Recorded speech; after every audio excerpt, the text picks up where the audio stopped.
En l'an 70 de notre ère, disparaissait le temple de Jérusalem. Est-il resté quelque chose, quelque part, de ces liturgies fastueuses, de ces musiques qui envoûtaient tout un peuple dans la célébration de son alliance avec Dieu?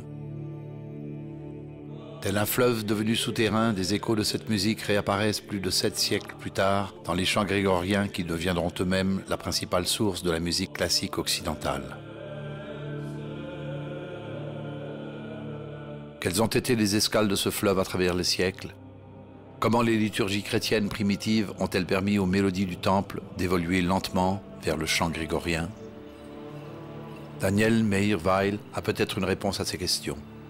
Astrophysicien et chef d'orchestre, ce rabbin orthodoxe a un projet: reconstituer un jour un ensemble vocal et instrumental pour interpréter cette musique oubliée du temple. Nous l'avons rencontré au pied du mont du temple, en arrière-plan, le dôme d'El-Aqsa, cette forteresse construite par les croisés qui abrita pendant près d'un siècle l'ordre des Templiers. Les Juifs, après la destruction du temple, se sont imposés non seulement de ne pas utiliser d'instruments musicaux, mais de façon générale de ne pas reproduire à l'extérieur du temple ce qui était l'essentiel des particularités du temple. Or, cela, ce n'est évidemment pas un interdit qui touchait les non-juifs, et les non-juifs avaient aussi accès au chant des Télim. Donc, d'une certaine façon, certains éléments musicaux que se sont interdits volontairement les Juifs de reproduire après la destruction du temple ont continué à faire leur chemin et à être conservés en dehors des communautés juives elles-mêmes. Ce qui fait qu'il y a une espèce de complémentarité d'informations que l'on peut trouver à travers les diverses traditions culturelles musicales. Quelques communautés chrétiennes gardent encore aujourd'hui des traces des liturgies du temple de Jérusalem dans leur tradition musicale. Chaque communauté a sa propre histoire. Quelques-unes ont ouvert leurs portes à notre caméra. Leur musique, leurs chants, leur liturgie portent des traces du temple de Jérusalem. Voici leur témoignage.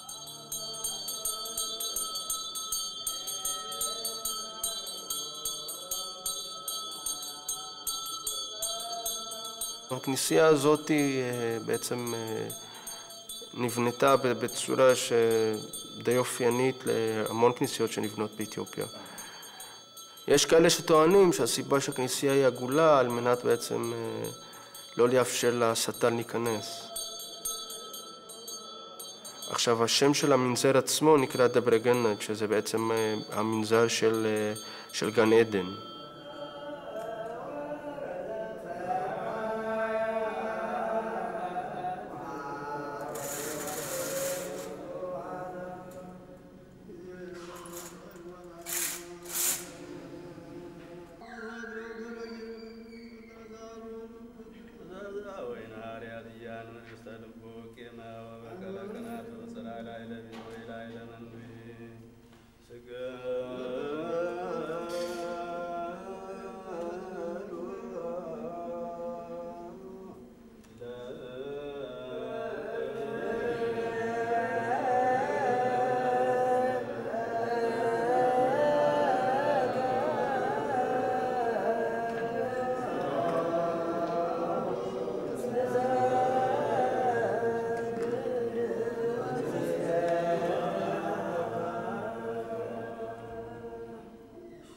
ኢትዮጵያውያን ኢየሩሳሌምን እንደ ሁለተኛ ሀገራቸው ነው የምንቆጥራት እና በንጉሥ ሰሎሞን ዘመነ መንግስት ኢትዮጵያዊት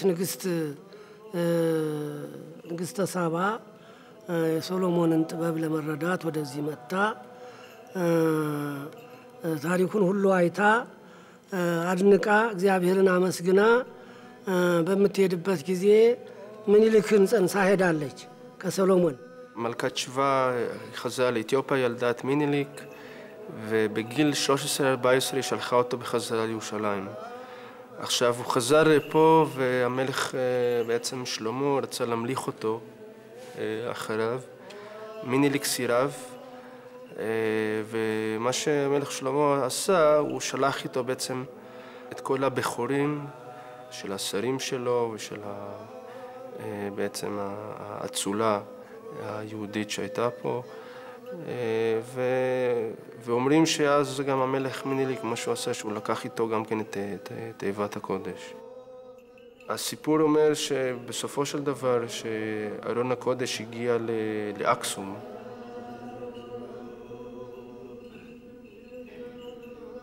L'Arche d'Alliance à Aksum. Qui peut tracer précisément la frontière entre l'histoire et la légende? En tout cas, si la reine de Saba a ramené dans son royaume des échos de la liturgie du temple de Jérusalem, il s'agit de celle du premier temple, édifié sous le règne de Salomon et détruit par Nabuchodonosor en 587 avant l'ère chrétienne. Le nom d'Éthiopie est dérivé du grec Aethiopia, le pays des hommes au visage brûlé. Les vêtements rituels de ces prêtres ressemblent étrangement à ceux des prêtres du temple de Salomon. La langue éthiopienne classique, le Gé'ez, est une langue apparentée à l'hébreu, l'araméen ou l'arabe, une langue purement sémitique.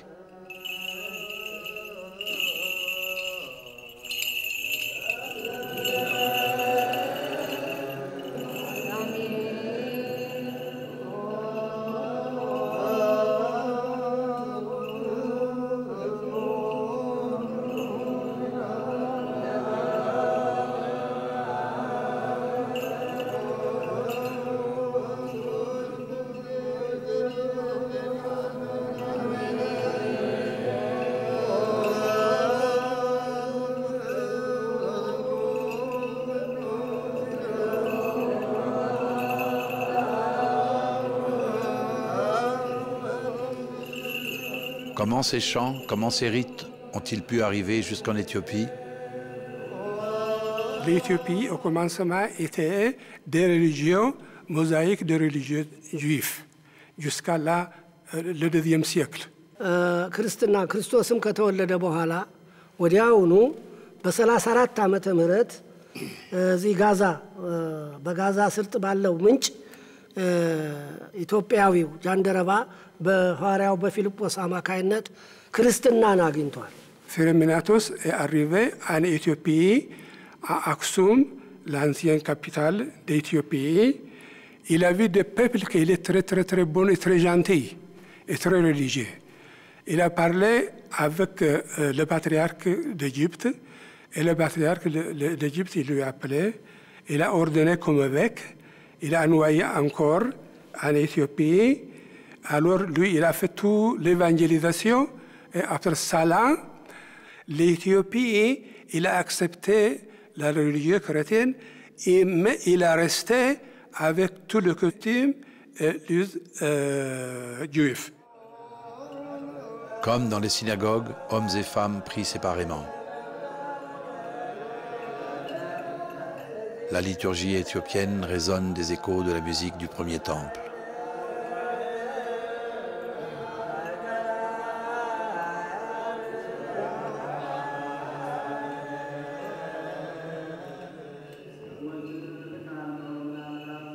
ብሎ እንደተናገረው ከአንዳንድ ነገሮች በቀር ከመስዋዕት በቀር እና ደግሞ ከአንዳንድ ነገሮች በቀር የኦሪቱ ስርዓት እንዳለ ነው በኢትዮጵያ ውስጥ በህጉን በመቀበል በህጉ በመመራት ለእግዚአብሔር አምልኮት በማቅረብ ከእስራኤል ጋራ በአንድነት ሲራመዱ የኖሩ ናቸው ኢትዮጵያውያንና እስራኤላውያን።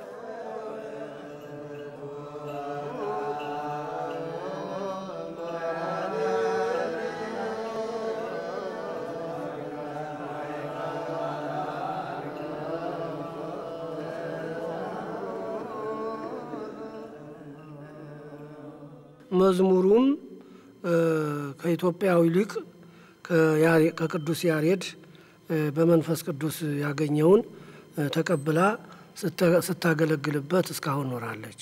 Yared, il était une personne spécialiste de la musique.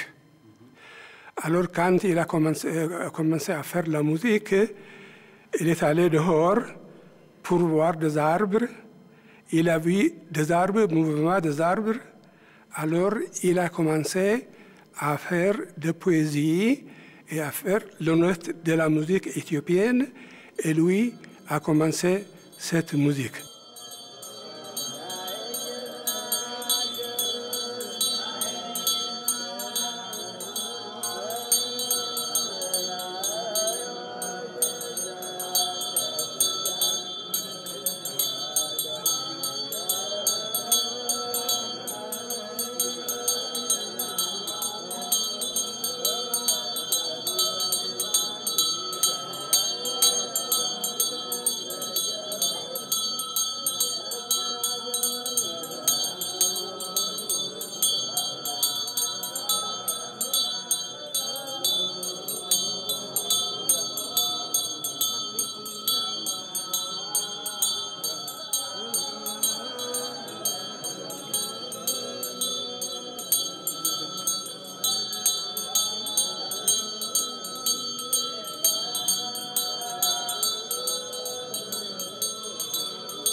Nous quittons l'église éthiopienne pour aller à la rencontre d'une autre communauté, celle d'un petit monastère syriaque orthodoxe situé à la limite des quartiers juifs et arméniens de la vieille ville de Jérusalem, le monastère Saint-Marc. Une toute petite communauté de quelques dizaines d'âmes regroupées autour de son jeune évêque, Monseigneur Sévérios. Elle a conservé jusqu'à ce jour la langue araméenne, la langue parlée en Israël et en Judée à l'époque du Second Temple, donc aussi à l'époque de Jésus.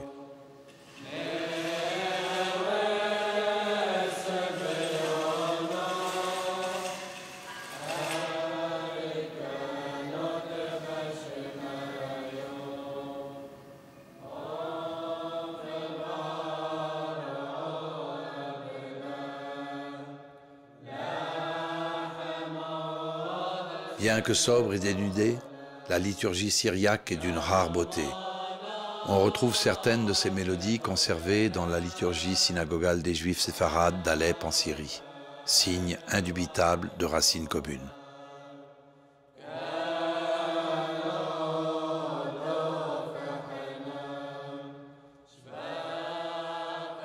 بايو موثو قامو يدبا بونيدا ندجديدا يعني كيبان دمينا مايو موثو مورفري موسريويو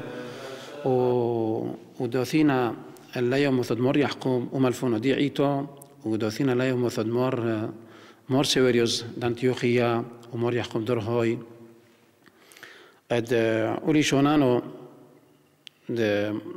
ومالفونو قامو دي عيتو مستعمله مور يحكم اروهوي مولفله او كثوبو دولي شونو دا قانون دولي شونو لاشان مفتاكال لبو مستقبل قد ولي شونانو قد يوم ما يوم قد هلا اليوم معطي لبا بنيذا ولس مسويذا لبا بنيذا وليذو ثينا كتوين دم بربزيو بخسرة دو معدنحو معدن حدود تايملو دي بلد تركيا أو كيما دمينا بث نهرين يعليتو.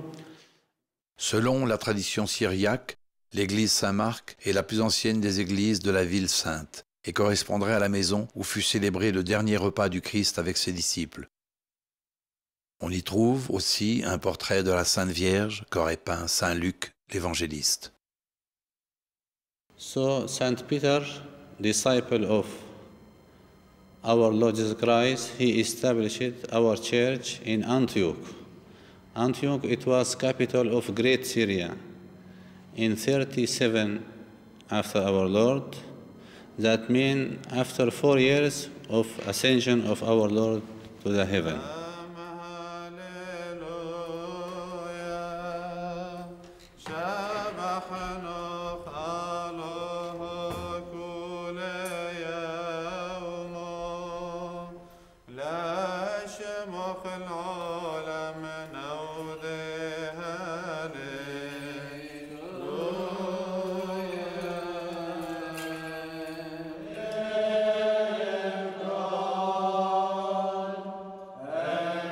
In meeting of Chalcedonians 451, the church separated to the two parts. First part, Syrian Orthodox Church and Coptic Orthodox Church and Armenian Orthodox Church with Ethiopian Church and Indian. And another part, Greek Orthodox and Catholic and another churches. So the problem it was about one nation or two nations for our Lord Jesus Christ.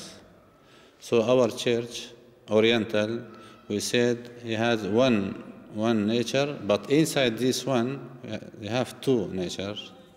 But the other said, no, it is two nature, however, always. After that, this meeting, 451, our churches, Oriental, Syrian, Coptic, Armenian, suffered very much from Byzantine Empire or Greek Orthodox until we little bit feel the freedom here in the Middle East after the Second World, and our church grow little by little, and now we can say that our church, Syrian, you can see it in all of the world.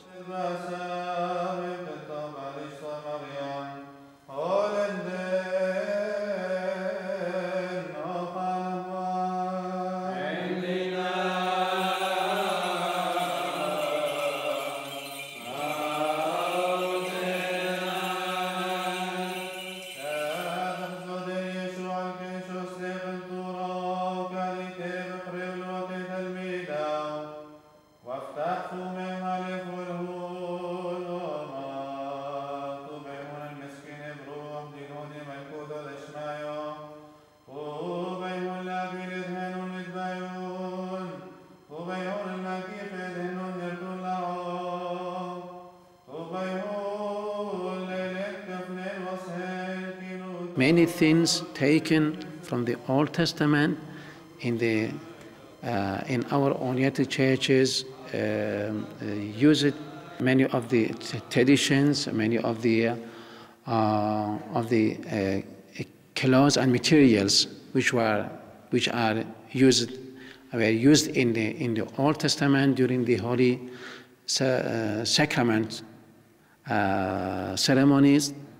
So we took from the Hebrews people the Old Testament and some of tunes and prayers, and we make a new also after that when our Lord came, because also our Lord Jesus Christ, he opened the Old Testament and he read that in the temple, and we continue in that way in our churches, speaking Aramaic. So it is the mother of Syrian and Hebrew also. From that we took from who were before us, and we continue from the beginning of the church before 2000. especially when Saint Ephraim came and Saint Jacob of Odessa also.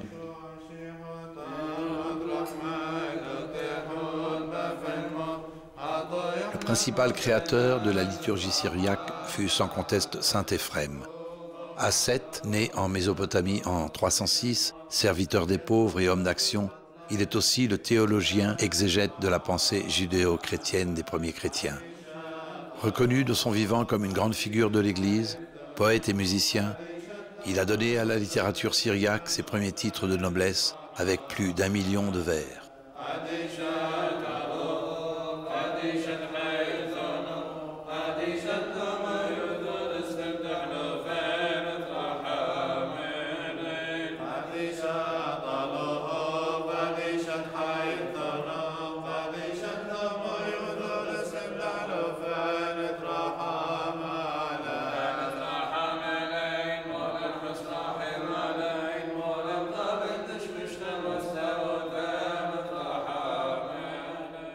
This Saint Ephrem was very active during his time.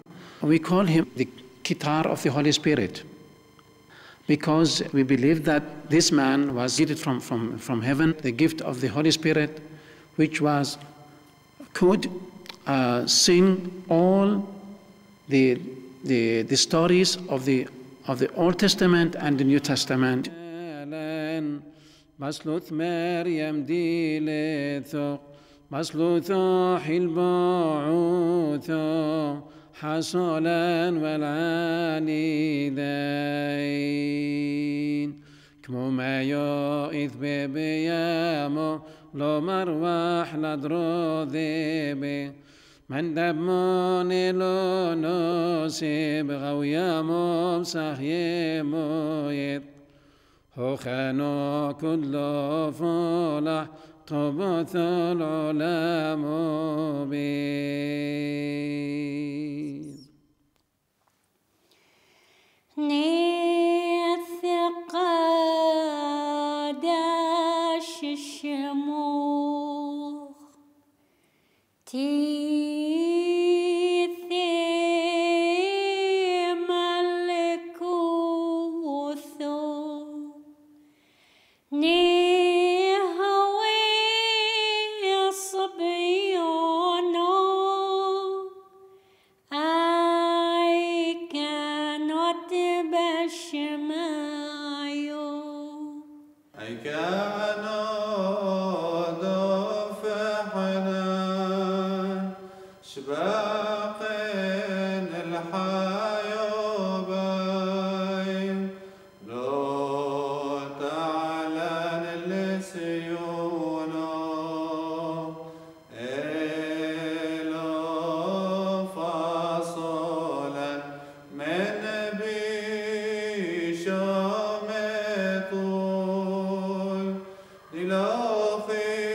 À moins de 300 mètres du monastère syriaque Saint-Marc, une autre communauté chrétienne orientale, celle des Arméniens de la vieille ville, avec en son centre la cathédrale et le monastère. Ici, c'est le chantre du chœur, le père Ghussan Al-Janian, qui nous reçoit. Outre sa passion pour la musique, il est aussi un spécialiste de l'histoire religieuse arménienne.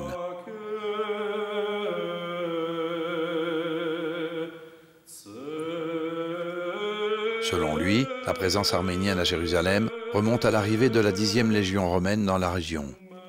En effet, après la conquête de l'Arménie par les Romains, de nombreux Arméniens s'engagèrent dans les légions romaines, dont la 10e, et furent ainsi aux premières lignes pour observer les premiers balbutiements du christianisme naissant.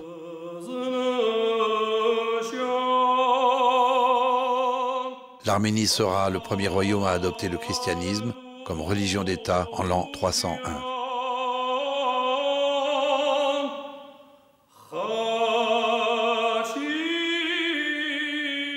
Armenian presence goes back to the pre-Christian period, when the Romans moved to the Minor Asia.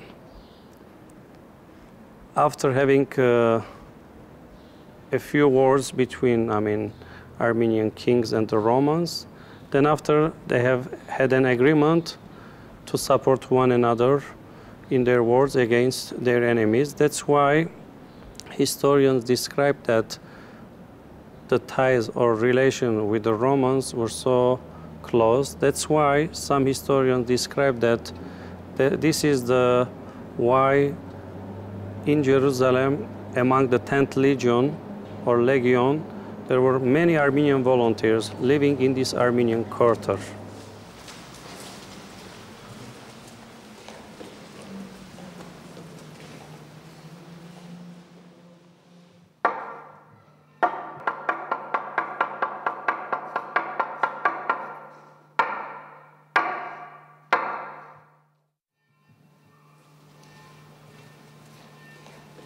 The Armenian sacred melodies or music has been originated at the 5th century. But also some musicologists believe that its roots lies back to the pagan period of Zoroastrianism or pre-Christian era, where most probably the folk music has been influenced to the sacred music of Armenians.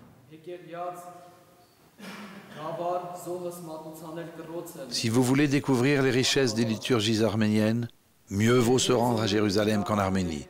Car là-bas, la musique s'est occidentalisée avec l'apport de l'orgue et des harmonisations à l'européenne. C'est ici, à Jérusalem, que nous avons conservé la liturgie originelle, exclusivement vocale, affirme le père Goussan.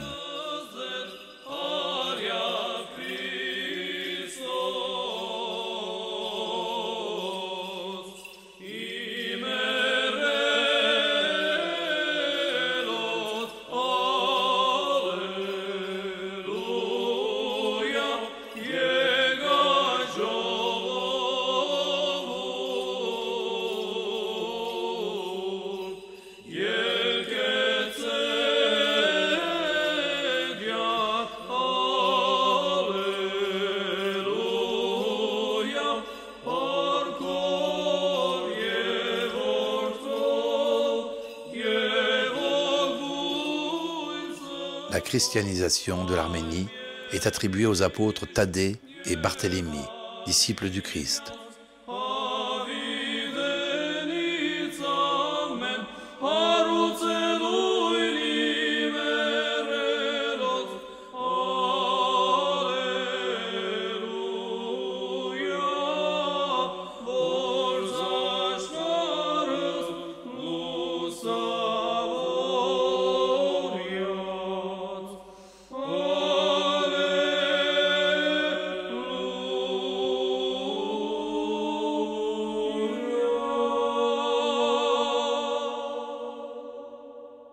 Au début du 5e siècle, l'Arménie, alors sous domination perse, se voit interdire l'usage du grec.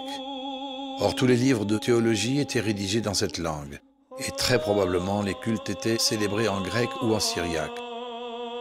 Le clergé devait étudier ces langues de manière approfondie, et peut-être traduisait-on les lectures sur le vif. Un alphabet fut donc inventé par le moine Mesrop Machtot, avec le soutien du catholicos Saak et du roi Vram-Shapou. Il est assez inspiré de l'alphabet grec pour la graphie comme pour l'ordre des phonèmes. La langue arménienne fut alors employée partout, remplaçant le grec et le syriaque.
Mais si cette musique sacrée s'est conservée jusqu'à nos jours, c'est indiscutablement grâce à l'œuvre du moine Komitas. Né en 1869, Solomon Soromonian prendra le nom de Komitas lors de son ordination en 1893. Il met toute sa vie, son talent et sa science au service de la musique de son peuple qu'il recueille en parcourant inlassablement les provinces arméniennes.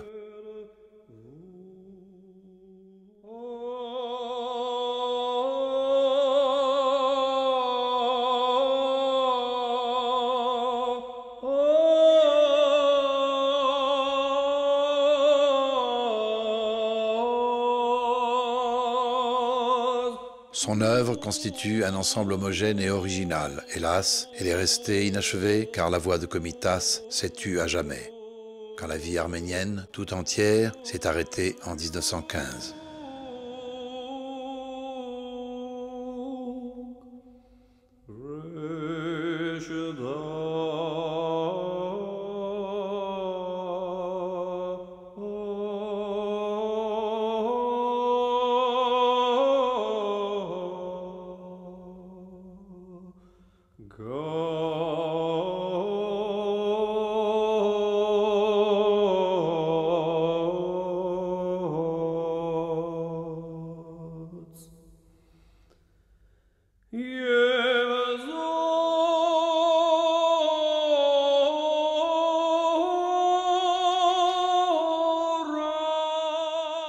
S'il n'y a que 2 modes, majeurs et mineurs, dans la musique occidentale, il y a 8 modes dans la musique sacrée arménienne. Les intervalles de chaque mode, la formule mélodique à suivre pour chanter une hymne, sont particuliers à chacun des modes. We have quarter notes in Armenian music, which is typical for the Oriental music as well. At the same time, we have 22 notes, as I said, with the melodic modes.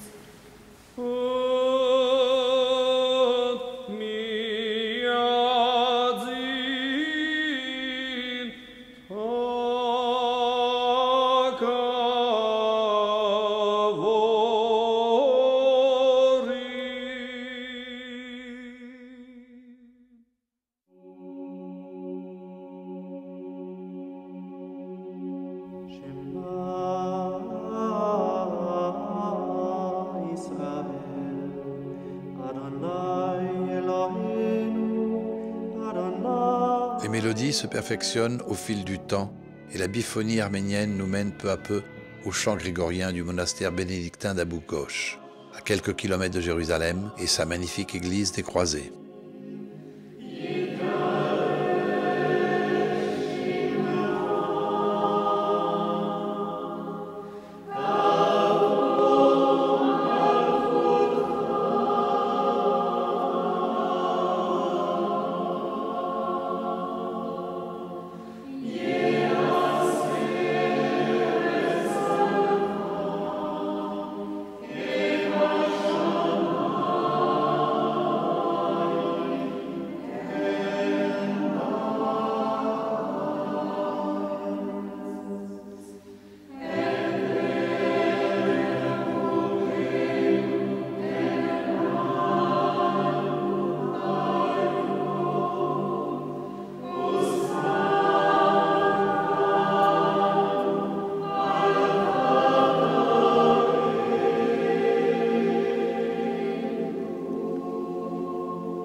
c'est une église qui a été construite au XIIe siècle par les chevaliers hospitaliers de Saint-Jean de Jérusalem. Ce sont ceux qui, par la suite, devaient devenir chevaliers de Malte. Et les hospitaliers de Saint-Jean ont pensé que ici, justement ici, était le lieu d'Emmaüs de l'Évangile selon saint Luc. Et ils ont construit cette église qui est certainement l'église croisée la mieux conservée encore de cette époque. Les murs atteignent jusqu'à presque 4 mètres d'épaisseur. Tout est bâti sur le rocher, ce qui explique le parfait état des lieux. On est ici, entre autres, sur les sources de Kiryat Ye'arim. C'est le lieu où l'arche de l'Alliance a reposé, et le roi David est venu de Jérusalem jusqu'à Kiryat Ye'arim pour emporter l'arche qui avait reposé dans la maison d'Aminadab, nous dit la Bible. Et il est parti en dansant, donc c'est ce fameux passage où on voit David, on peut dire que David dansait de toutes ses forces devant l'arche pour la faire monter avec tout le peuple en liesse vers Jérusalem. En hébreu, on dit « pisez vekirker ». Voilà. Donc à tournoyer, virevolter devant l'arche. Je suis le frère Olivier, j'appartiens à la communauté des bénédictins olivétain d'Abou-Ghosh depuis maintenant plus de 27 ans. Ma spécialité, c'est quand même la musique et voilà, donc je suis plutôt responsable du chant ici. Alors entre autres du chant grégorien, puisque nous chantons ici encore la messe et une partie de certains offices des fêtes en chant grégorien. Tout le monde dit que le chant grégorien tire ses racines dans la musique du temple. Le ton qu'on appelle le ton pérégrin est note pour note un ton de la musique synagogale yéménite. Le ton pérégrin qu'on chante pour le psaume In exito Israël, hein, donc quand Israël sortit d'Égypte. Et dernièrement, ça m'a été encore confirmé par un yéménite qui était ici et qui m'a dit « Mais oui, on le chante au moment de Pâques, pendant le Seder de Pâques. »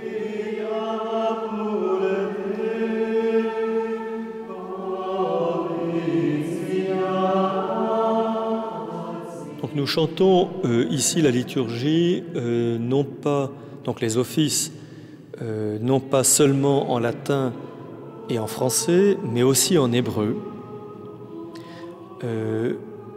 C'est une décision des communautés, aussi bien du côté frère que du côté sœur, de façon à bien marquer cette appartenance et ce lien avec les racines juives de notre foi. Le chant grégorien, c'est un chant qui, on le chante, c'est au-delà des mots. C'est-à-dire que on exprime, c'est une espèce parfois d'épanchement du cœur. Quand on vocalise sur le A, ce qu'on appelle le jubilus d'un Alléluia, donc le A d'un Alléluia, on n'est pas là en train de se dire d'une façon intellectuelle Alléluia, Alléluia. On laisse son cœur s'épancher, on laisse la voix courir, on exprime finalement ce qui n'est pas exprimable par des paroles.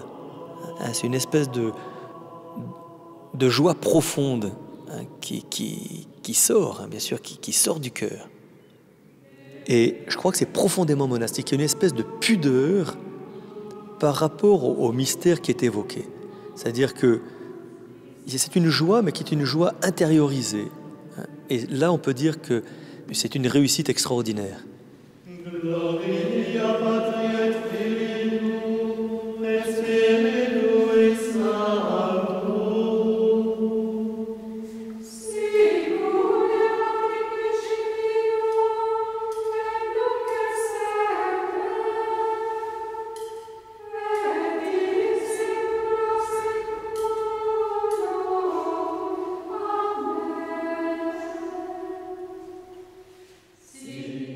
Pour essayer de comprendre comment ces musiques se sont développées, il faut tenir compte d'un phénomène acoustique naturel qui s'appelle la réverbération. La réverbération est la prolongation d'un son dans une structure close, un bâtiment ou une salle. Plus les murs seront hauts et larges, plus le son se prolongera. Dans certaines églises ou cathédrales, cette réverbération peut durer plusieurs secondes. Et comme il n'existe nulle part dans le monde des liturgies où l'on interrompt quelques secondes le chant chaque fois que l'on émet une note, chaque note va ainsi se mélanger à la suivante, créant ainsi une polyphonie de fête. Les moines qui composaient ces musiques ne pouvaient pas ne pas tenir compte de ce phénomène acoustique dans l'écriture de leur liturgie. En fait, ils faisaient déjà de la polyphonie, mais sans en avoir vraiment conscience.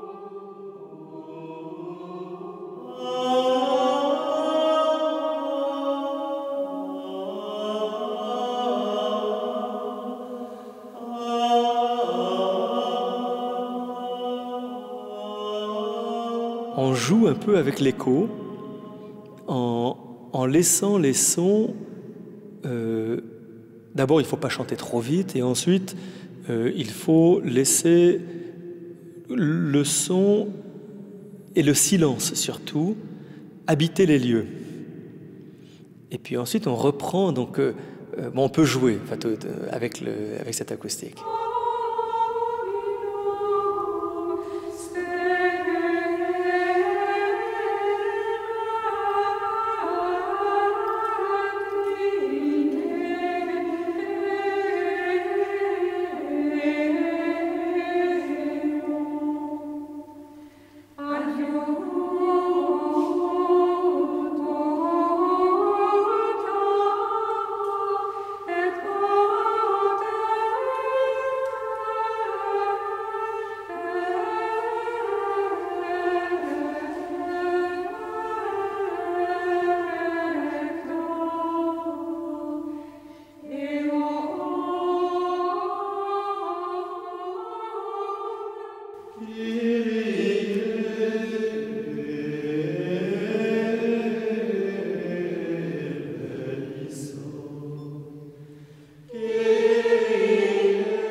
À travers les premières liturgies chrétiennes orientales, puis le chant grégorien, la musique du Temple de Jérusalem s'est donc prolongée jusqu'à la musique classique occidentale pour atteindre d'autres sommets avec Bach, Mozart, Verdi ou plus près de nous Rachmaninoff et Gabriel Fauré. Il faut aussi rappeler que l'histoire de la musique liturgique et l'histoire de la musique tout court étaient étroitement liées jusqu'au XIXe siècle, puisque la plupart des grands compositeurs tiraient de l'Église l'essentiel de leurs ressources.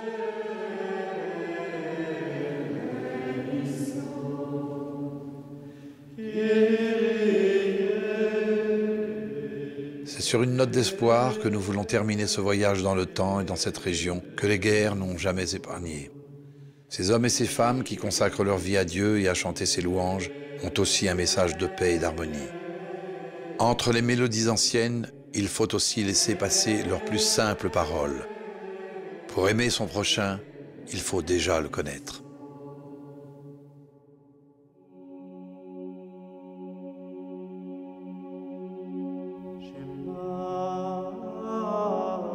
Si cette recherche de l'harmonie musicale s'est poursuivie à travers les siècles dans ces monastères, les moines sont aujourd'hui aussi en quête de l'harmonie entre les hommes, les peuples et même les religions. Le mot religion lui-même ne signifie-t-il pas étymologiquement relié, rattaché?